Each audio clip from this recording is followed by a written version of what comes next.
Hoy nos reunimos no simplemente para escuchar palabras, sino para record, a lo que el alma ya sabe, que en lo más profundo del sufrimiento humano, hay un propósito, una puerta oculta hacia la transformación.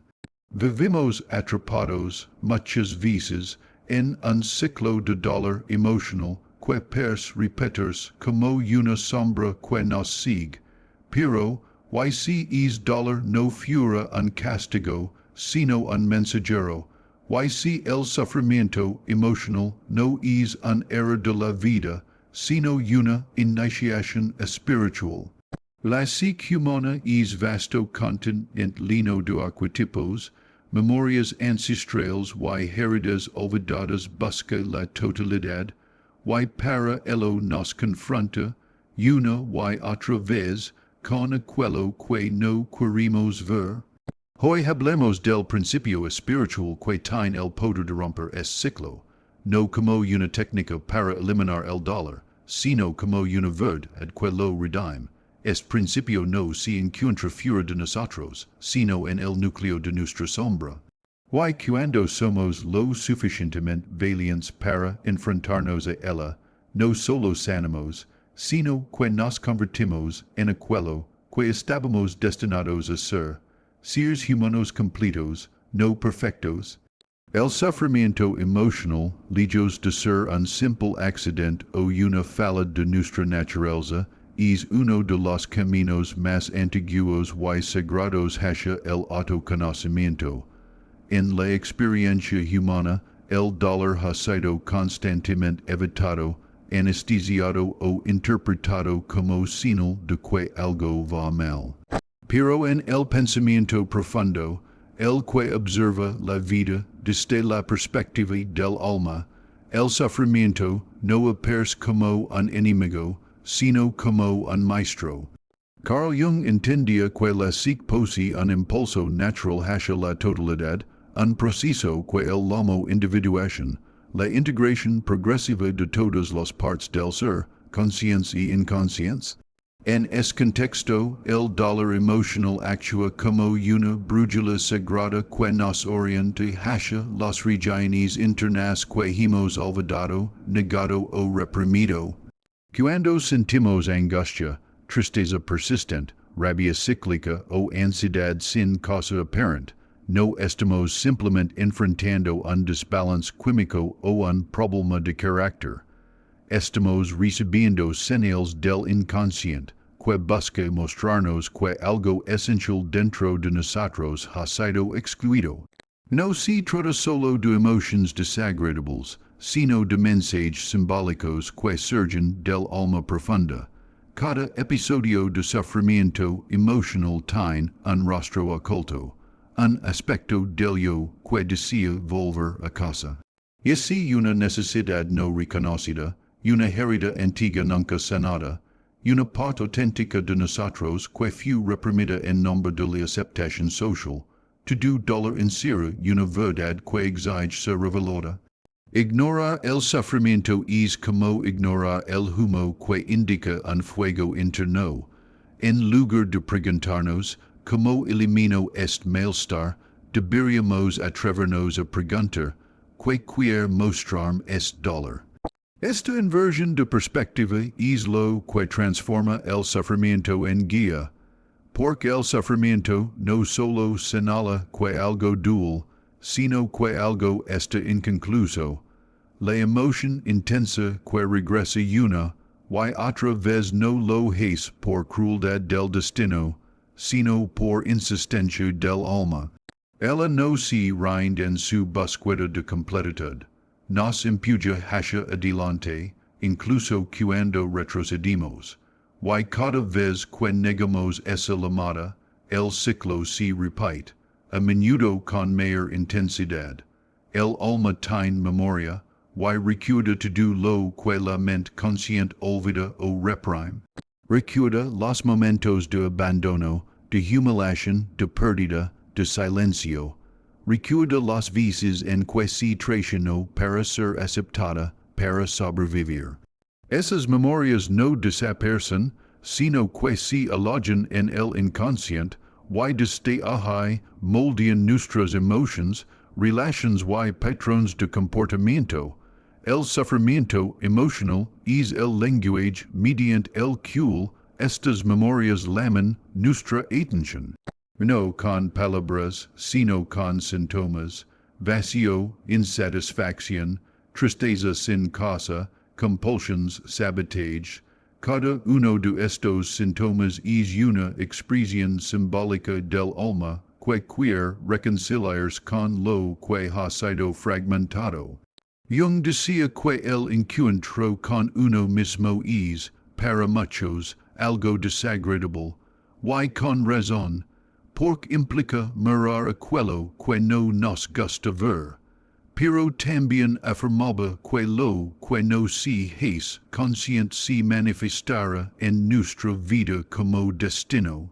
El sufrimiento, entonces, no es un castigo, sino una señal de que es tiempo de mirar hacia adentro. Es una invitación a detenernos, a dejar de huir, a explorar las profundidades de nuestro ser. Y aunque el viaje hacia el interior es doloroso, también es redentor. Porque allí, en medio del dolor, encontramos partes nuestras que estaban esperando ser vistas, escuchadas, amadas. El sufrimiento emocional nos sitúa en una encrucijada. Podemos seguir resistiéndolo, repitiendo los mismos patrones, buscando soluciones externas que solo anestesian, o podemos escucharlo con respeto, como se escucha a un oráculo antiguo. Esta segunda opción no promete alivio inmediato, pero sí transformación, porque al entrar en diálogo con el dolor, dejamos de ser víctimas de nuestras emotions y empezamos a ser participantes activos en nuestro proceso de sanación. De esta forma, el dolor se convierte en un mapa hacia territorios internos aún inexplorados. Cuando comprendemos que el sufrimiento tiene dirección, que no es aleatorio ni gratuito, algo en nosotros cambia. Ya no lo tratamos con odio, sino con reverencia, no como algo que debe desaparecer rápidamente, sino como algo que tiene algo que enseñarnos. El alma, después de todo, no habla el lenguaje de la lógica, sino el de los símbolos, los arquetipos, las emociones profundas. Y cada vez que sentimos dolor, es porque algo importante está en juego, algo que no puede ser ignorado sin consecuencias, algo que merece ser recordado, atendido y abrazado. El sufrimiento es el mensajero incómodo de una verdad que nos liberaría, si tuviéramos el valor de escucharla. Y aunque su presencia nos inquieta, su propósito es claro, guiarnos con insistencia amorosa hacia la totalidad de lo que somos. En el centro del ciclo repetitivo del dolor emocional se encuentra una figura silenciosa, oscura y poderosa, la sombra. Este concepto fundamental en la psicología profunda de Carl Jung no es una metáfora poética, sino una realidad psíquica con la que todos convivimos. La sombra representa todo aquello que no aceptamos de nosotros mismos, nuestros impulsos reprimidos, nuestras emociones juzgadas, nuestras heridas no expresadas. Es lo que dejamos fuera de la imagen que construimos para ser aceptados por la sociedad, por nuestra familia y, a menudo, por nosotros mismos. Sin embargo, lo que es rechazado no desaparece, simplemente se oculta. Y desde las profundidades de la psique, actúa en secreto, sabotando, repitiendo, proyectando. La sombra no es en sí misma mala o peligrosa. El problema no está en su contenido, sino en su represión. Todo lo que negamos de nosotros mismos se convierte en autónomo, comienza a operar por su cuenta, fuera del alcance de la voluntad consciente. Es como nacen los patrones repetitivos, relations tóxicas que se repiten con distintos rostros, emotions dispor, datos que no entendimos, decisions que parecen venir de un lugar que no controlamos. No somos nosotros los que elegimos repetir el ciclo, es la sombra quien lo hace, porque está reclamando integración. Cada uno de nosotros tiene aspectos que ha tenido que reprimir para sobrevivir emocionalmente. Un niño que fue criticado por lograr puede aprender a enterrar su sensibilidad. Una persona que fue rechazada por mostrarse auténtica puede desarrollar una máscara para agradar. Estas partes exiliadas no mueren, se esconden en la sombra. Y cada vez que nos encontramos con situaciones que activan esas heridas originales, la sombra emerge confusa, no para castigarnos, sino para recordarnos que hay algo pendiente, algo que aún necesita ser visto y aceptado. La sombra se manifiesta sobre todo en las reacciones desproporcionadas, cuando algo nos moleste más de lo que parece lógico, cuando sentimos una emoción intensa que no podemos explicar, cuando juzgamos ferozmente a otros por cosas que secretamente nos afectan, ahí está la sombra. No se trata simplemente de impulsos negativos, sino también de aspectos positivos que hemos suprimido, talentos que no nos atrevimos a mostrar, deseos que reprimimos por miedo, pasiones que silenciamos por vergüenza. La sombra es tanto oscuridad como potencia, y mientras no la reconozcamos, seguiremos proyectando la furia de nosotros.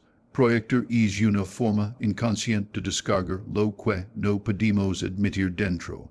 Vimos en los demás aquello que no queremos ver en nosotros.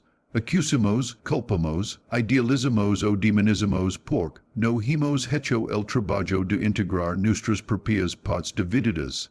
Así, la sombra no solo habita en nuestro interior, sino que configura nuestra visión del mundo. Las personas que más nos incomodan, que más nos irritan o nos fascinan, a menudo encarnan aspectos de nuestra propia sombra.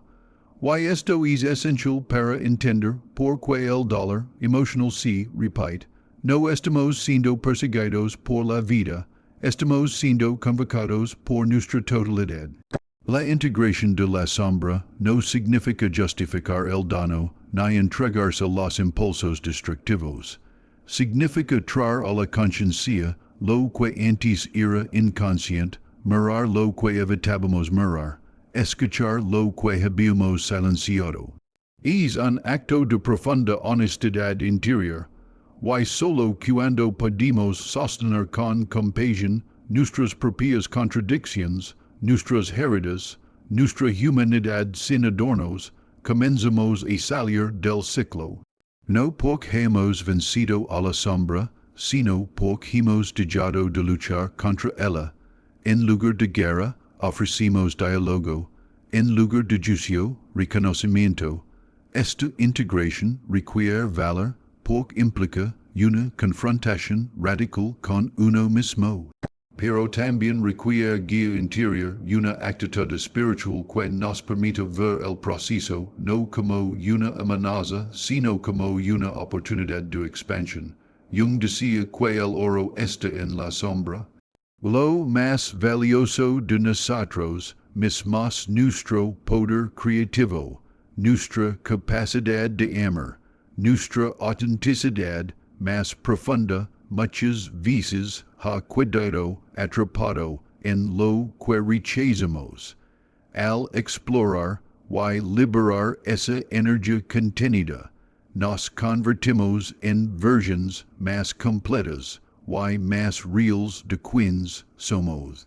No podemos sanar lo que no reconocemos, y no podemos transformar lo que no aceptamos, mientras sigamos rechazando la sombra, ella seguira buscando formas de manifestarse, y lo hará con la crudeza necesaria para ser escuchada.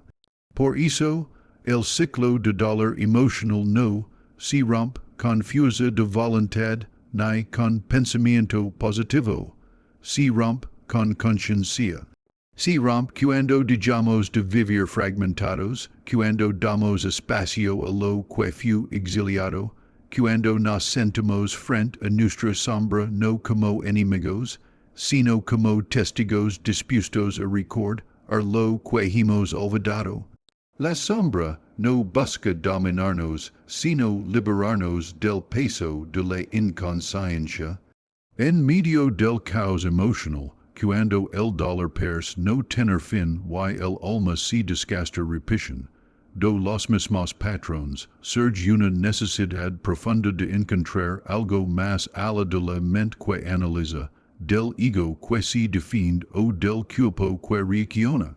Es algo, no es una técnica ni una ideología, es una cualidad del ser que pocas veces cultivamos, pero que guarda un poder inmenso, la conciencia compasiva. Este principio espiritual no busca erradicar el sufrimiento, sino transformarlo mediante la presencia. Es una forma de estar con lo que dul sin pretender huir ni resolver, sino simplemente sostener.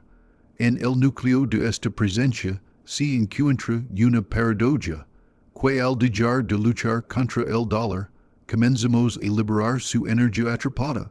La conciencia compasiva es una forma de ver sin juzgar, de sentir sin rechazar, de observar sin identificarse. No se trata de resignación ni de pasividad, sino de una atención amorosa, firme y abierta que nos permite entrar en relación con nuestras emociones más difíciles sin ser arrastrados por ellas. Cuando estamos atrapados en un ciclo de dolor emocional, solimos movernos entre la negación y la sobreidentificación. Negamos el dolor para funcionar en el mundo, o nos fundimos con el hasta perder el sentido de quiénes somos.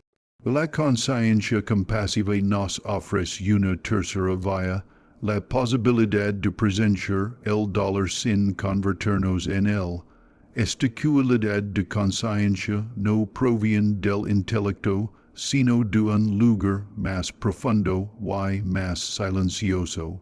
Es la parte de nosotros que permanece intacta, incluso cuando todo lo demás parece derrumbarse.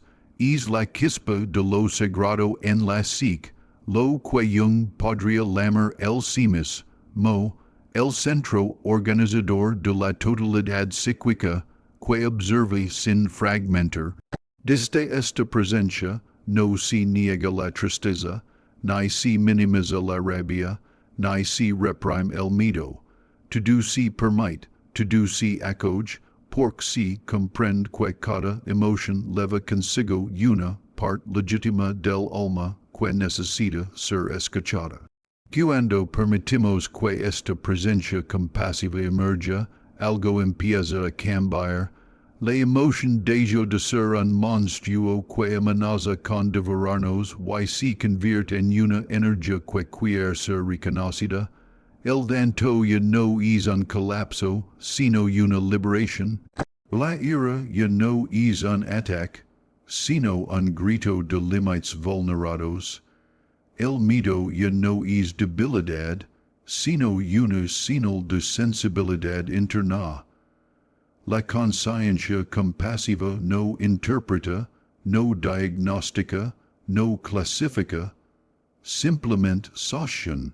Y en ese sostén, lo que estaba fragmentado comienza a reintegrarse. El alma, al sentirse vista sin condiciones, se relaja. Muchos confunden esta actitud con una forma de indulgencia, o con la idea de permitir que todo pase sin intervenir. Pero la conciencia compasiva no es permisiva, es profundamente transformadora. Al observar lo que dul con respeto y apertura, comenzamos a comprender su lenguaje simbólico, nos damos cuenta de que el sufrimiento no es un error, sino una señal. Y que al mantenernos presentes con lo que sentimos, empezamos a desactivar el patrón repetitivo. La emoción, una vez expresada con plena presencia, pierde su carácter compulsivo, lo que dul ya no necesita gritar, porque ha sido escuchado. En ese proceso, descubrimos también algo fundamental, que debajo del dolor hay una necesidad legítima. La rabia esconde un deseo de dignidad, la tristeza revela un anhelo de conexión, la ansiedad muestra un llamado a la seguridad interna. La conciencia compasiva nos permite mirar más allá del síntoma, y encontrar el alma herida que lo sostiene, y cuando respondimos a esa necesidad con presencia, no con juicio ni con corrección, estamos ofreciendo el primer acto real de sanación.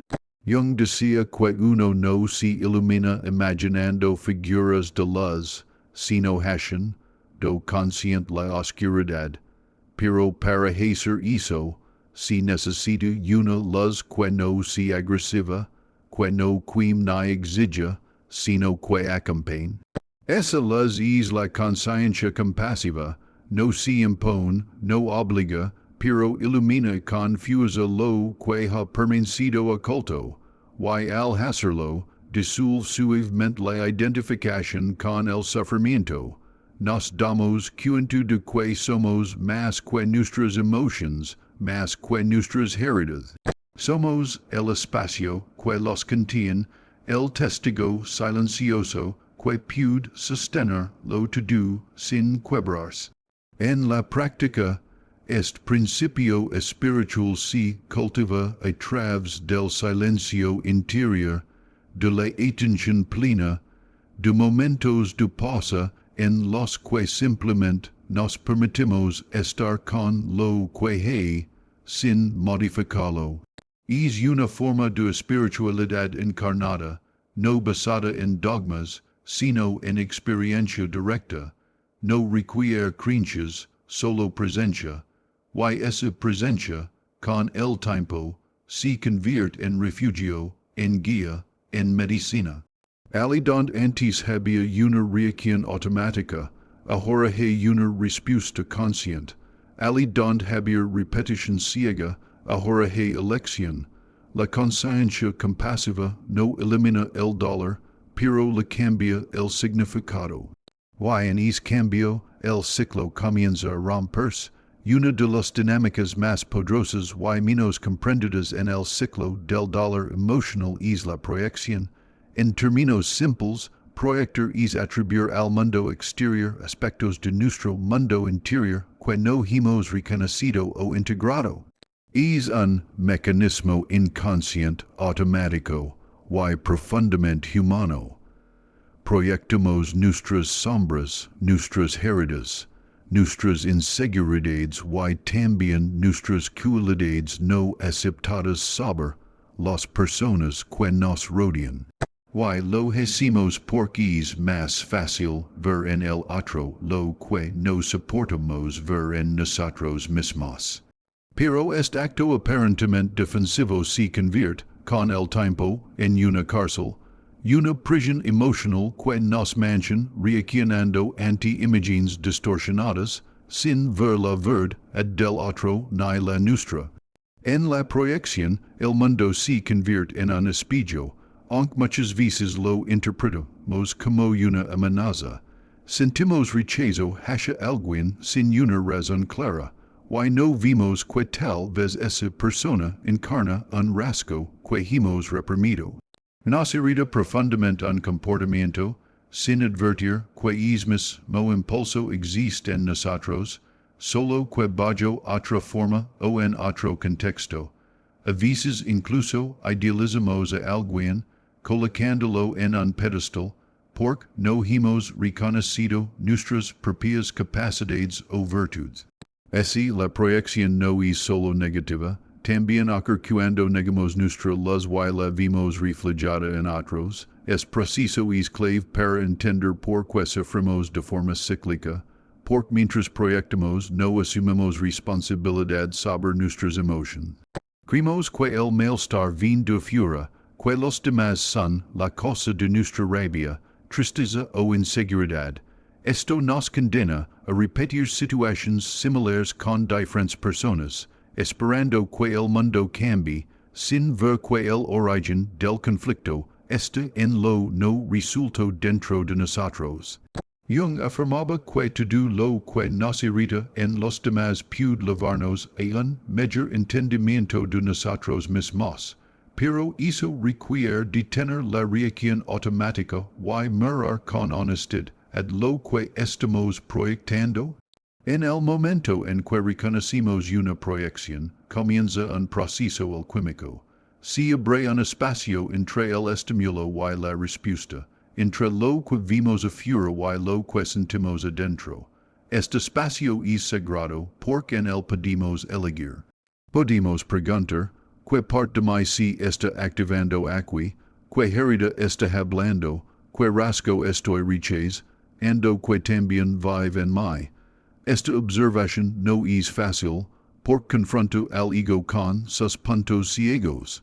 Pero es en esa confrontación donde empieza la transformación, porque cuando retiramos la proyección, lo que queda es el verdadero contenido emocional que necesita ser abrazado. La proyección también es un acto de defensa. Defendimos nuestra autoimagen, nuestras creencias, nuestra narrativa de quién somos, pero el precio de esa defensa es alto. Perdimos contacto con nuestra autenticidad. Nos volvimos reactivos, rígidos, incapaces de ver al otro tal como es, y a nosotros mismos como realmente somos. Vivimos atrapados en relaciones contaminadas por imágenes distorsionadas. Amamos no al otro, sino a lo que proyectamos en él. O lo odiamos por representar algo que no aceptamos en nosotros. Esta confusión genera vínculos dolorosos, malentendidos profundos y un constante estado de insatisfacción. Retirar una proyección no significa negar lo que el otro hace o justificar lo injustificable. Significa observar con claridad que parte de nuestra respuesta de emocional pertenece a nuestra historia no resulta. Dos personas pueden vivir la misma situación externa y reaccionar de forma completamente distinta, dependiendo de lo que cada uno proyecta.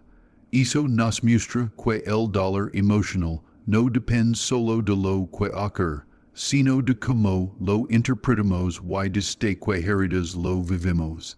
La proyección colorea nuestra percepción, y hasta que no somos conscientes de ella, no podremos confiar plenamente en lo que vimos.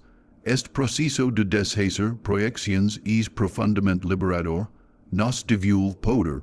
Deja de ser necesario que los demás cambien para que nosotros estemos en paz.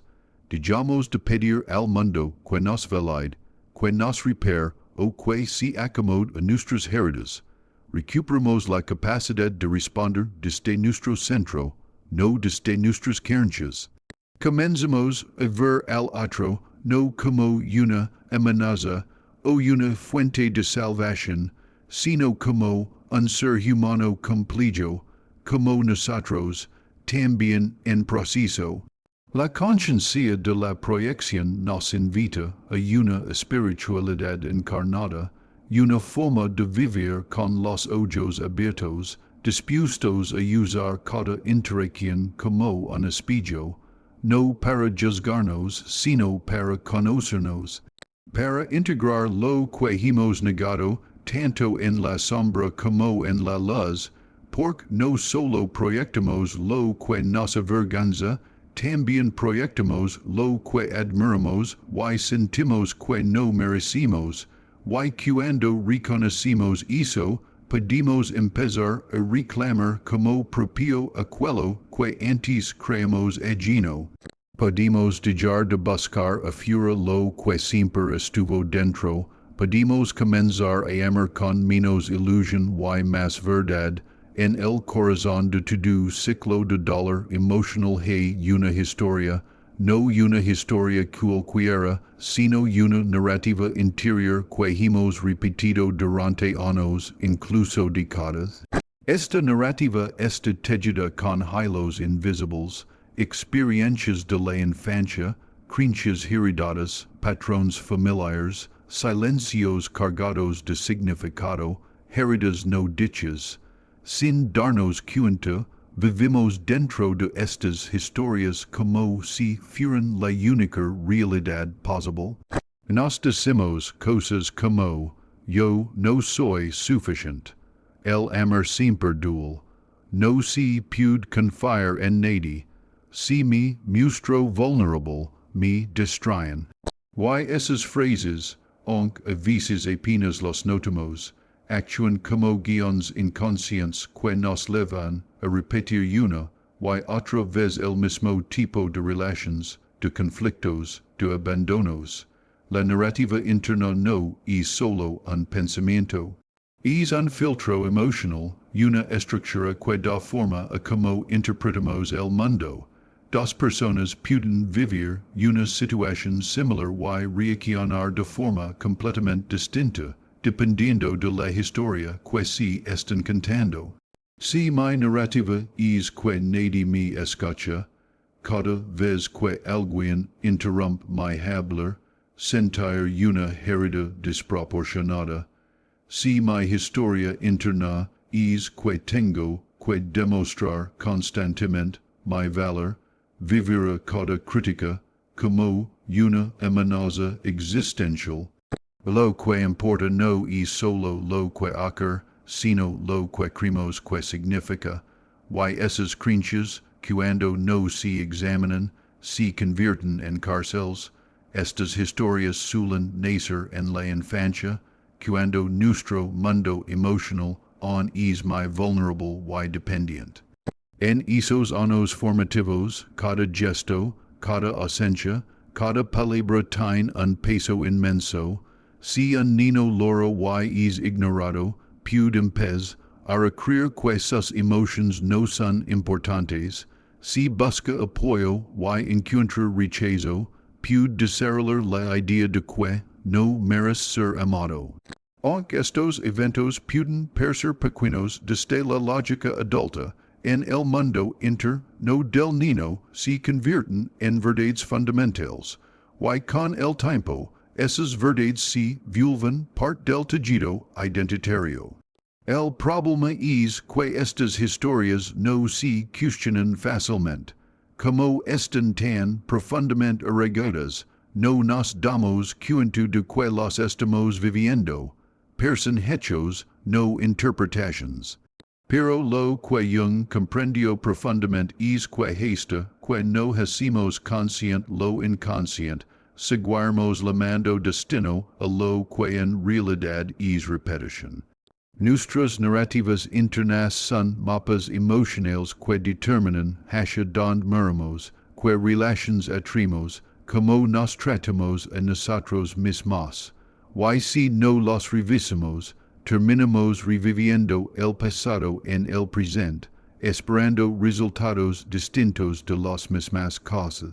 Transformar estas historias no significa reescribir el pasado, sino reinterpretarlo desde un nuevo lugar de conciencia. Significa mirar con compasión nuestras creencias más arraigadas y preguntarnos si realmente nos sirven hoy. Es cierto que no soy suficiente, o simplemente aprendí a sentirme así porque no fui visto en un momento clave. Es verdad que debo defenderme de todos, o solo fue una forma de sobrevivir cuando el entorno no era seguro. Estas preguntas no buscan generar culpa, sino abrir espacio. Por cuando cuestionamos una narrativa, recuperamos libertad. Para realizar esta transformación, es esencial cultivar una actitud de curiosidad amorosa hacia nosotros mismos. Observar nuestros pensamientos no desde el juicio, sino desde la compasión. Nombrar nuestras creencias no como errores, sino como intentos legítimos de protegernos, cuando reconocimos que esas historias fueron necesarias en un momento, digamos de ponernos con ellas. Pero también comprendimos que ya no necesitamos vivir según su dictado, que podemos escribir algo nuevo, que podemos elegir una narrativa basada no en el mito, sino en la verdad de quien somos hoy. Este cambio no ocurre de forma inmediata. A menudo requiere atravesar capas de dolor, de negación, de resistencia. Porque estas historias, por disfuncionales que son, también nos dan una cierta seguridad. Sabemos cómo movernos dentro de ellas. El vacío que se abre al soltar una narrativa antigua puede dar miedo, porque nos deja sin guión. Pero también es ahí donde empieza la verdadera transformación. En ese espacio sin certezas, la vida tiene la oportunidad de mostrarnos nuevas formas de ser, de amar, de habitar el mundo. Muchos piensan que para sanar el dolor emocional hay que eliminarlo, pero en realidad lo que se necesita es escucharlo. Porque el dolor muchas veces señala un lugar donde nuestra narrativa no está alineada con nuestra esencia. Nos duele repetir, no solo por el acto en sí, sino porque en el fondo sabemos que hay algo más posible. Que no nacimos para sufrir, sino para recordar quién somos más allá del trauma, más allá del rol, más allá de la historia. Cambiar la narrativa no es negar lo vivido, sino integrarlo desde una perspectiva más amplia, más sabia, más amorosa. Significa reclamar el poder de reinterpretar el pasado para que deje de dictar el futuro. Y en ese acto, silencioso pero radical, empieza a deshacerse el ciclo del dolor. Existe una dimensión profunda y misteriosa del alma que, en los momentos más oscuros del dolor emocional, parece mantenerse intacta, como si esperara ser recordada. Esta dimensión, a menudo olvidada por la mente racional y por las defensas del ego, es lo que podríamos llamar el testigo interior. Es una presencia silenciosa, un punto de conciencia, por que observa sin juicio, sin prisa, sin necesidad de controlar. Mientras el ego reacciona, se defiende, interpreta o se pierde en narrativas, el testigo interior simplemente es. Y es desde este punto de conciencia donde comienza una verdadera transformación del sufrimiento. El dolor emocional tiene una cualidad absorbente, nos arrastra hacia adentro como un torbellino. Cuando estamos heridos, solemos identificarnos completamente con la emoción. Estoy triste, estoy furioso, soy un fracaso. Esta identificación crea una fusión entre la emoción y la identidad. Digamos de ver que estamos experimentando una emoción y empezamos a creer que somos esa emoción. Este es uno de los mecanismos más poderosos del ciclo de sufrimiento, porque mientras estemos identificados con el contenido emocional, no podremos ver el proceso con claridad. Y lo que no se ve, no puede ser transformado.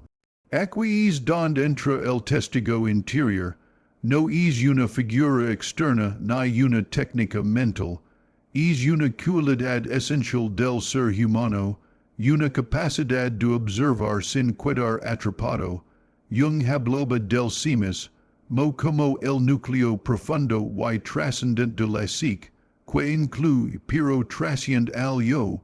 En cierto modo, el testigo es una manifestación vivencial de sí mismo, no se involucra en la lucha interna, pero tampoco la evita. Está ahí presente como una luz tenue que, si se cultiva, puede iluminar incluso los rincones más sombríos de nuestra psique. Cuando comenzamos a contactar con el testigo interior, algo cambia en nuestra relación con el dolor. Ya no somos únicamente quienes sufren, sino también quienes pueden ver el sufrimiento. Esta distancia no es de discusión, sino de conciencia. Nos da espacio para respirar, para reconocer que el dolor no es permanente ni define nuestro valor. Podemos observar un pensamiento destructivo sin creerlo ciegamente. Podemos sentir una ola de angustia sin actuar desde ella. Podemos notar la tensión en el cuerpo sin suponer que estamos en peligro. Es tipo de presencia transforma, no porque el dolor desaparezca, sino porque nuestra relación con él se vuelve más sabia. El testigo interior no juzga, no comenta, no exige resultados. Su poder radica en su neutralidad, es el espacio en el que los contenidos emocionales pueden surgir, desplegarse y eventualmente liberarse, cuando nos fundimos con el sufrimiento, reaccionamos, cuando lo evitamos, lo reprimimos. Pero cuando lo observamos desde el testigo, lo reconocimos sin quedarnos atrapados en él. Y en ese reconocimiento, muchas veces, el dolor se disuelve o revela algo más profundo, una necesidad no entendida, una historia olvidada, una verdad no dicha. Cultivar esta capacidad requiere práctica, no porque el testigo no es disponible, sino porque hemos aprendido a ignorarlo. Nuestra atención ha sido educada para enfocarse en lo externo, en la acción, en la resolución inmediata. Pero el testigo no actúa, solo ve, y esa visión, esa simple, silenciosa, profunda forma de estar presente es una medicina poderosa, no cura de manera lineal, como lo haría una solución externa, sino que alinea nuestra conciencia con una dimensión más amplia de nuestro ser. Desde allí, el dolor ya no es el enemigo, sino el mensajero. En el camino del autoconocimiento, el testigo interior se vuelve un aliado fundamental. Nos ayuda a sostener lo que, de otro modo, nos quebraría. Nos permite observar nuestros patrones sin condenarnos. Nos da acceso a una libertad que no depende de cambiar las circunstancias, sino de cambiar la forma en que nos relacionamos con ellas. Este es un principio espiritual en sí mismo, la comprensión de que hay una parte de nosotros que no necesita ser reparada, porque nunca estuvo rota, que en medio del caos emocional existe un centro de quietud que todo lo contiene. El silencio interior es una de las puertas hacia es testigo. No el silencio que excluye el ruido, sino aquel que permite que todo es presente sin juicio. En ese silencio, el alma empieza a recordar su profundidad.